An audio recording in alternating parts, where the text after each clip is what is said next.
जमात अव्वल सफ़ा नंबर 24। दो दोस्त।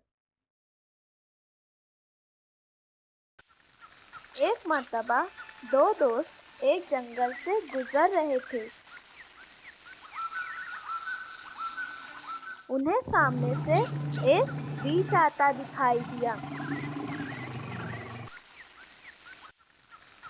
एक दोस्त झट से एक ऊंचे दरख्त पर चढ़ गया। दूसरे दोस्त को दरख्त पर चढ़ना नहीं आता था। वो फौरन जमीन पर लेट गया। उसने अपनी सांस रोक ली।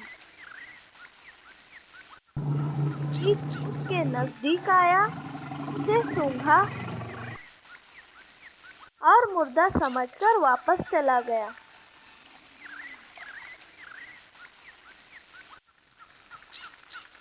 पहला दोस्त दरख्त से नीचे उतरा, दूसरे दोस्त के पास आया और उससे पूछा, रीछ ने तुम्हारे कान में क्या कहा?